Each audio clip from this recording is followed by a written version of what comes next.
At the beginning of a semester of a traditional harmony course, we start off by learning about dominant, dominant seventh to tonic progressions. And as the course unfolds, we expand our harmonic vocabulary and learn about decoration and substitution chords. Then later, we look into chromatic chords to examine other alternatives that could help us expand the progressions even further. So as a compact way to summarize what we've learned so far, what I like to do is I like to take 3 different harmonizations of Silent Night to show and compare the effects of adding these decoration and substitution chords. I would start with the most basic version with dominant and dominant 7 chords, and gradually transform it with applied dominance to create enhanced versions. So for this first version, the melody is harmonized with dominant, dominant 7th, and tonic chords, which we would typically find in elementary versions and basic harmonizations.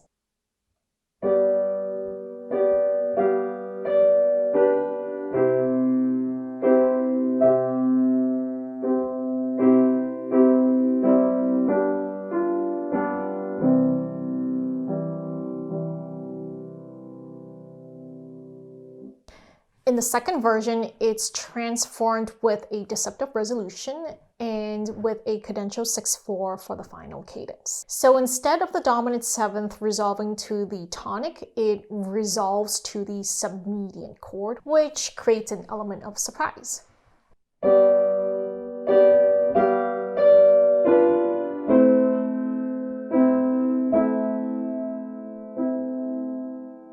Instead of a straightforward dominant 7th to tonic progression at the end, it can be decorated with a cadential 6/4 by simply changing the bass note to the dominant, whereas previously it was a tonic chord.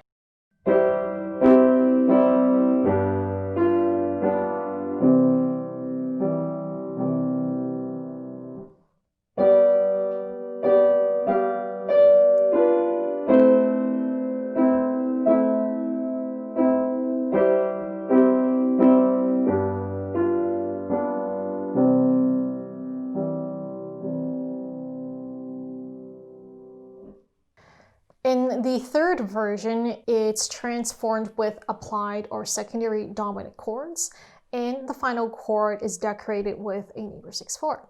This time, rather than the dominant 7th chord resolving to the submedian immediately, it's going to be interrupted with an applied diminished 7th chord leading into the submedian, which creates an extra moment of musical tension.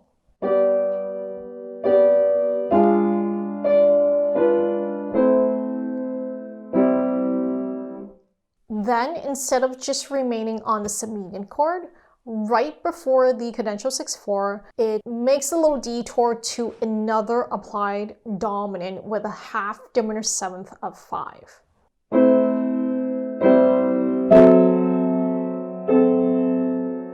Then we have the cadential 6/4.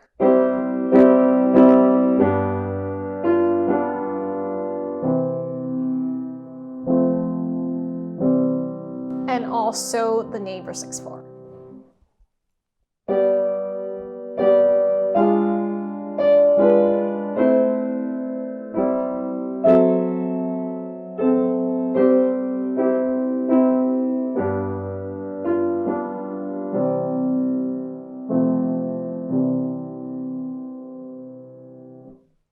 So by comparing these 3 different harmonizations, it really shows the differences between a basic harmonization versus an enhanced harmonization with these added decoration and substitution chords. And I think it's really neat to be able to show students how we've started at the beginning of a semester with these very basic progressions and where we are at now with using deceptive resolutions and applied dominance.